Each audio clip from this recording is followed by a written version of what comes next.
Dito na naman ang mainit na balita mula sa mundo ng politika. Mainit na usapin ang pumutok sa loob ng Kongreso matapos umano'y mapahiya si Congressman Acop sa harap ni dating Justice Secretary Guevara. Sa gitna ng pagdinig, bigla ang binanatan ni Guevara ang ilang punto ni Acop na ayon sa kanya ay hindi tugma sa batas. Dahil dito, nagulat ang maraming nakasaksi at kumalat agad sa social media ang eksenang tinawag ng ilan na kahihiyan sa loob ng Kongreso. Dagdag pa sa kontrobersiya, lumabas ang ulat na si Congressman Acop na binansagan pa ng ilan bilang boy contempt dahil sa madalas nitong pagbabantang mag-contempt sa mga resource persons ay hindi umano nakapasa sa bar exam. Ayon sa mga nakalap na impormasyon, hindi kailanman nakapagtapos si Acop sa pagiging ganap na abogado, bagay na ikinagulat ng marami lalo na at madalas siyang bumabatikos ng mga legal na issue. Sa mga lumalabas na reaksyon, marami ang nagsasabing hindi makatarungan na isang hindi nakapasa sa bar ang madalas bumastos at manghamon sa mga veteranong abogado gaya ni Guevara. Paano siya makakapagsalita ng ganoon kung wala naman pala siyang lisensya bilang abogado? Tanong ng ilang netizens na nagpahayag sa kanilang pagkadismaya. Sa ngayon, tikumpa ang bibig ni Congressman Acop ukol sa lumalabas na issue habang patuloy ang pagsabog ng mga komento online.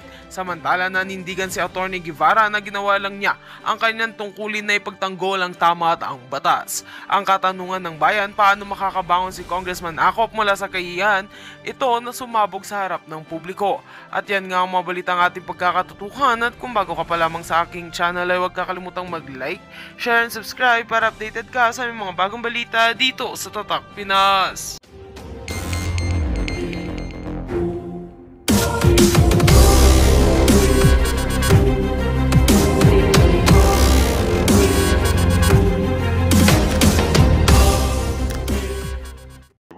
That the bone of contention of this issue is that is contained in Article 127, Paragraph 2.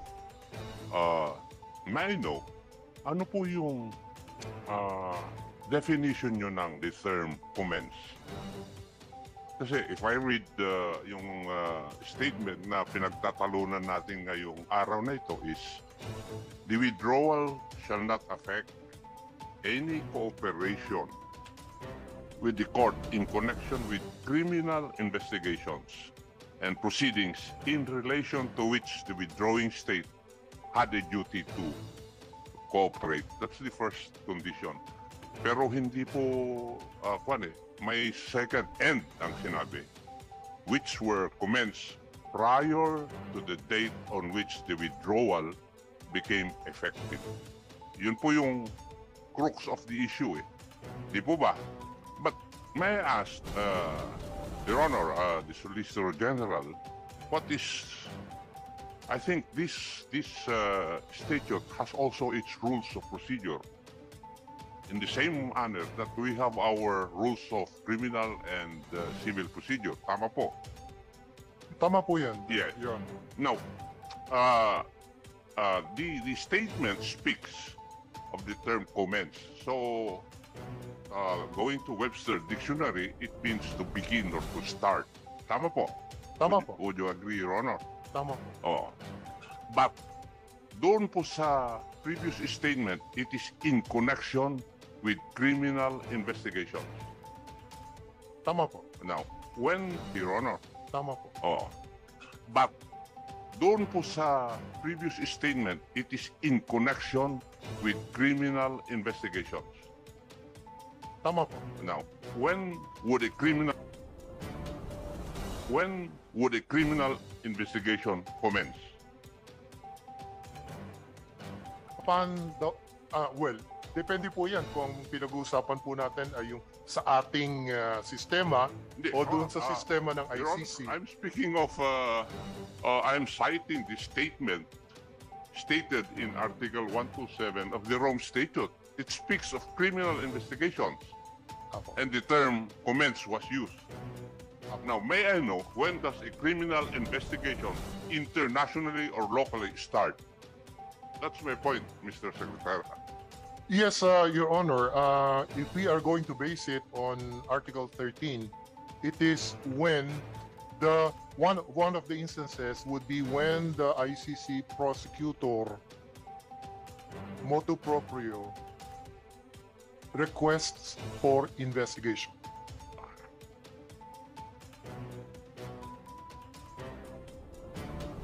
Request to commence.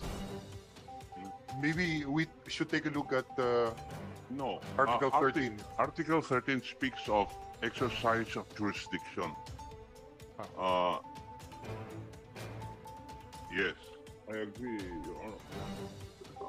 Kaya nga po, tinatanong ko kasi nandito po yung issue natin Kanina ko pa pinakikinggan yung mga legal treatises ninyo pero this issue should be resolved. What is the legal definition? And so far as international law is concerned sa term na to commence. And in so far as international law is concerned, what do we mean by criminal investigations? And when does a criminal investigation start with international law? Yun po yung issue ngayon Yes, Your Honor. In the case of the Rome Statute, which created the ICC, the commencement of the investigation would be at the point where the pre-trial chamber authorized the ICC prosecutor to commence his investigation. That is exactly what the two judges of the appeals chamber said. In fact, the prosecutor filed a request for the commencement of his investigation. He made that request to the pretrial chamber in March of 2021. So, the pretrial chamber authorized the commencement of the investigation in September of 2021. I heard that from you, Your Honor. So that is my But answer. I also listened to my good friend, the Honorable Colmenares. And I'm speaking as an investigator, Your Honor. A criminal investigation starts the moment a complainant files a complaint against somebody. Kaya, tama yung sabi po ninyo, Kong Colmenares. Kanya-kanyang interpretasyon ito. Because they look at the rules of procedure. Dito po sa rules of procedure ng Rome Statute, wala akong makita na that will state kung kailan nagsisimula yung criminal investigation stated in Article 127. Yun po yung ako. Thank you, Mr. Chair. Mr. Chair, if I may just clarify doon. Mr. Chair, just to clarify kung Ops. Short lang, Okay. Mr. Chair. Kasi I agree with the Solgen, exercise of jurisdiction. Especially yung last part na sinabi niyo, and which were commenced prior to the date on which the withdrawal became effective. Kaya nga po sinasabi ko, yun nga pong na-commence ay nangyari po noong 2021 na tapos na po ang effectivity ng ating withdrawal. Kaya nga po hindi siya applicable, Your Honor. Ikaw mismo nagsabi na nag-commence yung preliminary examination. No. Your Honor. I can appeal to the records of the case. You said that the preliminary, the examination mismo ay nag-commence before the effectivity of the Philippines withdrawal. But the request for a preliminary investigation came after. Yes. Yes, correct? Yan po yung ating bone of contention dahil nga po ang interpretation ng government yan ay preliminary investigation ang tinutukoy. Kaya nga po humingi ng authorization pa ang prosecutor to commence his preliminary investigation. Okay. Yung pong preliminary examination, sa kanya lang po yun Sa parte lamang po ng prosecutor yon. Siya lamang po dumidiskarte doon. Pardon my word. Pero hindi pa po involved ang ICC chamber doon sa time na nangangalap ng ebidensya ang prosecutor. Hindi pa po involved ang chamber ng ICC. Kanya lamang pong sariling effort yon ng prosecutor. Well, sa palagay ko naman, yung examination ay yun ang pagsisimula ng pag-imbestiga ng prosecutors ng ICC. And they will not proceed without the go signal from the ICC. Kaya we are trying to make a distinction which should not be made. Just so to escape our obligation to cooperate. Ngayon, palagay ko naman alam ng Solicitor General ang Philippine jurisprudence on jurisdiction. Yes, Your Honor. And once jurisdiction is laid or attached with the filing of a complaint, whether in a civil or criminal case, that jurisdiction continues unimpeded until there is a pronouncement by the court of its final judgment and its enforcement of its decision. Hindi ba totoo yan? Tama po yan sa ating judiciary under our legal system. Pero ito pong sa ICC, ito po ay covered ng isang treaty. Kaya po yung ating jurisprudence on jurisdiction does not necessarily apply to an international treaty like the Rome Statute. Yung bang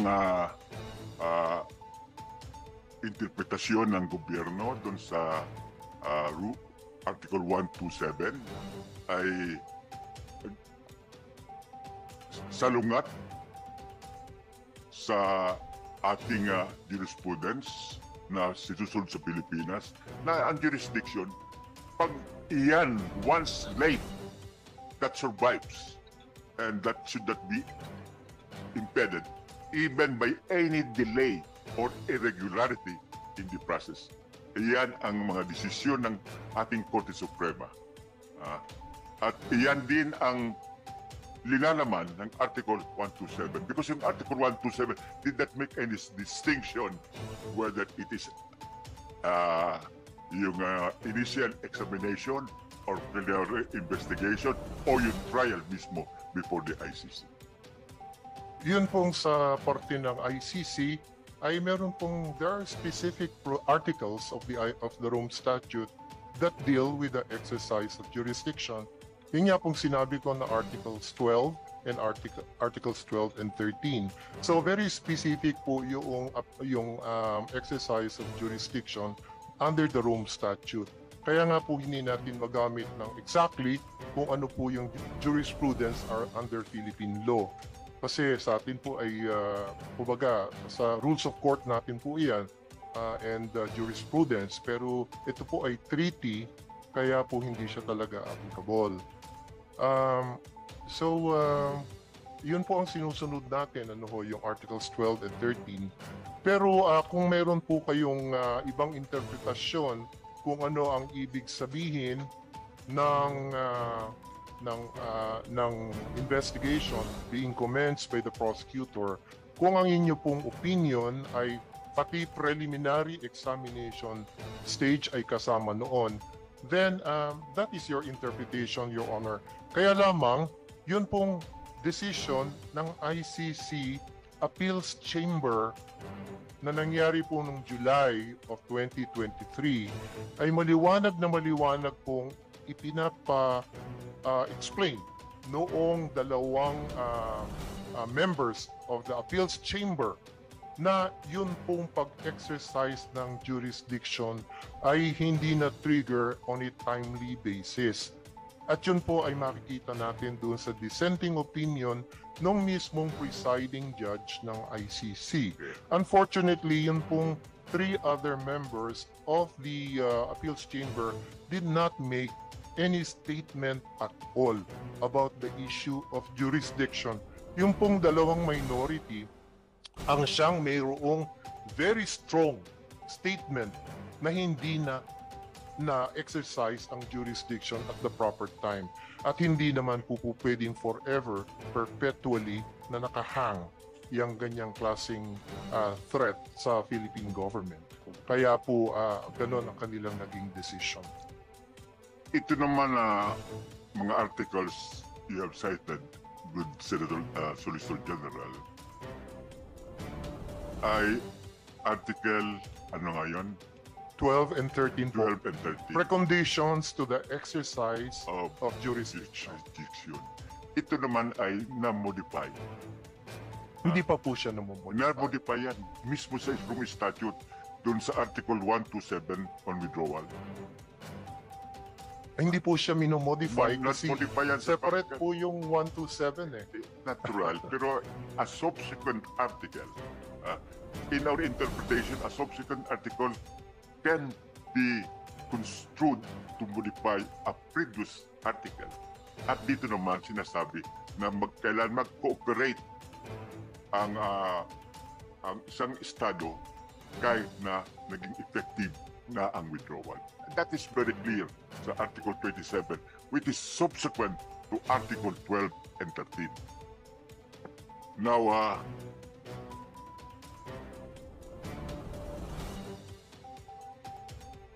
when you were the Secretary of Justice, were you privy to the appeal which the Philippines made before the ICC? Yung sa appeals chamber po, I think I was already the Solicitor General at the time that the appeal was made. I was already the Solicitor General at the time. So you were not privy to the appeal? Well, I am privy to the appeal because ako po ang representative ng Republic of the Philippines. Iyan nga ang gusto kong ma-underscore. You were the principal on behalf of the Philippines in that appeal. And as lawyers, or even as laymen, when we appeal,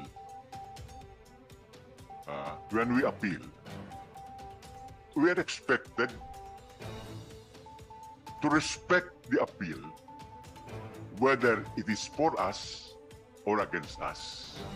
In this case, the appeal by 3-2 was against the Philippines appeal, where the court reiterated its jurisdiction. Is that correct? No, dahil wala nga pong aspect yung decision ng appeals chamber na nag-deal with the issue of jurisdiction. Kaya nga po yung issue ng jurisdiction nakahang until now. At yun po ang basihan kung bakit hanggang sa ngayon ay pinapangatawanan ng Philippine government na walang jurisdiction dahil hindi na-exercise po yung jurisdiction na yan at the proper time. Wala pong aspect yung decision ng appeals chamber dealing with the issue of jurisdiction. Kasi iniskirt po yan nung tatlong, yung 5-member chamber. Yung tatlo po na majority did not make any statement at all about the challenge to jurisdiction. Ang sinabi lang po nila, this is not the proper time to address the issue of jurisdiction. Kaya po nakahang yung issue ng jurisdiction until now. Yung principal question ng ating gobyerno hinggil sa appeal ay walang jurisdiction ang ICC over the country because it has already withdrawn from the Rome Statute. Is that correct? Hindi lang po yun. Isa yan. Isa po yan. Isa yan. Isa po yan. Ngayon, in essence, ano ba yung decision, majority decision ng ICC? Ang essence po ay pwedeng ipagpatuloy ng prosecutor ang kanyang investigation. Iyan nga. So, in that sense, natalo ang Pilipinas. At obligasyon ng Pilipinas, tayo ang nag-appeal, sundin natin ang desisyon ng ICC. Otherwise, bakit mag-a-appeal pa tayo kung hindi natin susundin ang desisyon? Ang desisyon ay ipagpatuloy ang investigasyon. Kaya ang desisyon ay kailangan din mag-cooperate ang Pilipinas sa investigasyon. I think we should not be a renegade in the international community, but we should subscribe to the principle of the rule of law. Pag nag-appeal ka at natalo ka, tanggapin mo ang desisyon at sundin mo. May I say something about that? Ay, Tayo naman po ay sumusunod doon sa decision na yon ng Appeals Chamber. Ano po ba ang decision ng Appeals Chamber? Mr. Prosecutor, you may continue your investigation. So, ang Pilipinas naman po, hindi naman pinagbabawalan yung prosecutor na magpatuloy ng kanyang pagsisiyasat ng investigation dahil yun po ang decision ng Appeals Chamber. Hindi naman po natin siya pinagbabawalan na magsiyasat. Ang sinasabi lang po ng Philippine government, dahil may issues kami ng jurisdiction na hindi na settle dyan sa decision na yan, wag kang mag-expect ng cooperation from us. Pero hindi kita pinipigilan na mag-continue ng iyong investigation dahil yan ang naging decision ng Appeals Chamber. You can investigate in whatever way you want. You can talk to any person you want. You can interview any witness you want. It's up to you. Ang sinasabi lang po natin dito, but do not expect cooperation from the Philippine government. Yun lamang po. Hindi naman po natin sinusuway yung decision ng Appeals Chamber. Hindi po natin pinagbabawalan ang ICC prosecutor to proceed with his investigation. hindi ba isa sa mga issues ng Pilipinas doon sa appeal ay gusto nating pagbawalan ang investigasyon ng ICC prosecutors dito sa loob ng bansa? Sinasabi po kasi natin ay hindi admissible yung kaso dahil nga po ang may primary responsibility to investigate ay ang sarili nating national institutions. Kaya po hindi tayo pumapayag na sila ay mag-investigate. Pero ganyan nga po ang naging decision.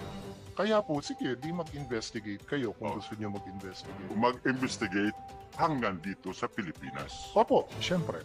Siyempre. Ha? Pag ang gusto lang niyo sabihin, Congressman Lagman, can I just make it clear sa in relation to what you were asking? Kasi hindi masyadong malinaw sa akin eh. So yung pinag-uusapan natin ngayon na Mr. General, na ayaw makipag-cooperate ng Philippine government sa ICC, pero pinapayagan sila mag-imbestiga. Yun pa ang gusto mo sabihin. Yes, hindi naman po natin pinagbabawalan na mag-investigate yung prosecutor dahil yun po ang Therefore, naniniwala din kayo na may jurisdiction ang ICC na mag-imbestiga kahit na hindi mag-cooperate ang gobyerno. kahit po hindi makipag-cooperate ang government. Ang basihan po kasi ng lack of cooperation ay dahil nga po until now ay china-challenge pa rin natin ang jurisdiction ng ICC dahil po hindi niya na exercise yung jurisdiction na yon sa tamang panahon. Hanggang ngayon po ay yun ang ating pinapangatawanan. At wala pong aspeto yung decision ng Appeals Chamber tungkol doon. Kaya hanggang ngayon po yun ang ating mine-maintain. So, ibig sabihin na firm pa rin kayo sa inyong paniniwala na dahil sa nag-withdraw ang Philippine government noong panahon ni President Duterte ay dapat hindi mag-cooperate ang Philippine government at dapat hindi mag-imbestiga ang ICC. Hindi po. Ang sinasabi po namin, there is no legal duty on the part of the Philippine government to cooperate. Yun lamang po ang sinasabi namin. okay, maliwanag naman yun, Mr. Chairman, na ang sinasabi ni Solicitor General, pwedeng mag-imbestiga ang ICC, conduct the preliminary investigation dito. Makalagay ko, dito naman ang mga ebidensya, dito yung mga testigo, pero ang gobyerno ay hindi mag-cooperate sapagkat wala silang legal duty. Kahit na admitted naman na doon sa Article 127, may legal duty ang Pilipinas to cooperate in the investigation. Ngayon, ang sabi ng Solicitor General, Mr. Chairman, ay meron pang question sa admissibility. or yung complementarity? Jurisdiction and admissibility. Okay. Yung sa complementarity, wala nang problema ba yun? Hindi po, until now, we maintain our position kasi na ang may primary responsibility ay ang ating mga national institutions. Oo. Okay. Pero doon sa complementarity, hindi naman tinutukoy yung the whole gamut of judicial system in the Philippines that it is working or it is not working. Ang tinutukoy lamang ay tungkol dun sa kaso before the ICC kung yung bang respondents ay being prosecuted or being tried in Philippine courts. That should be the context of complementarity. Si former President Duterte ba at sila, yung mga kanyang major correspondents ay meron ng prosecutor na Pilipino, prosecutorial office na may nakapending na reklamo laban sa kanila na iniusig. As far as the former president is concerned, Your Honor, wala pa po dahil wala pong nagpo-file ng complaint against him. Nung time na siya ay presidente, that's understandable dahil siya po ay may immunity from suit. Pero ngayon po na hindi na siya presidente, wala namang nagpo-file ng complaint sa kanya. Yung gobyerno ba mismo, yung prosecutor mismo, ay hindi pwedeng mag-file on their own sapagkat merong krimen na naganap sa Pilipinas under our laws and our international law. Ang ating usual procedure po ay merong complainant, halimbawa yung biktima, kung sila po ay nag-allege na ang presidente ang siyang pasimuno ng lahat ng ito, ay sila po ang dapat na mag-file ng kaukulang complaint. Moto proprio ang gobyerno, hindi pwede mag-file? Pinagbabawal ba yan? Kasi po hindi po yun ang ating normal na proseso na mag-iimbestiga, magko-conduct ng preliminary investigation ang ating prosecutor nang wala namang nakahain na reklamo sa kanyang opisina. Ano po ang kanyang iimbestigahan kung wala naman pong nakahain na reklamo? Yung bang ibang mga respondents maliban sa former president, wala rin kaso sa prosecutor's office? Depende po sino po bang mga tao ang... Si Senator Bato ba meron? Wala po. Wala naman pong nag-file ng any complaint against him. Okay. Meron ba naman na nakapending na kaso sa husgado sa Pilipinas laban kay former President Duterte at mga kanyang correspondents hinggil dun sa crimes against humanity tungkol sa deadly war on drugs? Let me just clarify this, Your Honor, kasi yung iniimbestigahan po ng ICC ay ang Philippine situation in general. Wala naman pong any specific persons na tinutukoy ang ICC prosecutor sa panahon na ngayon. Kaya nga po siya magko-conduct ng investigation with the end in view of specifically identifying certain individuals at a later time. Pero wala pa po tayo doon eh. Wala naman hong ina-identify ang ICC prosecutor na specific persons na siyang papaharapin sa ICC trial chamber kung kinakailangan. Sa ngayon po, wala pa po tayo doon sa stage na yun. It's the Philippine situation being looked into by the prosecutor. Kaya po, hindi po parang wala pong parallelism na tanungin kung meron na po bang domestic complaint against Senator Bato or meron na po bang local case against the President. Kasi even the ICC po, wala naman po silang ina-identify pa na certain persons na kanilang lilitisin sa trial chamber. Doon ba sa mga complaints, gusto mo sabihin ng complaints, hindi kaso, complaints na pinail sa ICC, meron bang mga tinutukoy na respondents? Actually, hindi po namin nakita at all yung mga complaints na yon na inihain sa ICC prosecutor. We were just informed na merong investigation or examination na gagawin ang ICC prosecutor. But we never saw yung complaints na yon. Nalaman na lamang po namin sa mga media reports na ang subject matter noong mga complaints na yon ay mga certain individuals like the former president, I think certain PNP officials, Senator Bato de la Rosa. Yun po ay nag-gather na lamang namin from media reports. Pero hindi po yun as in binigyan ng kopya, ng reklamo ang Philippine government para po makapag-comment naman kahit papano ang Philippine government. Hindi po nabigyan ng ganong klaseng opportunity. Ang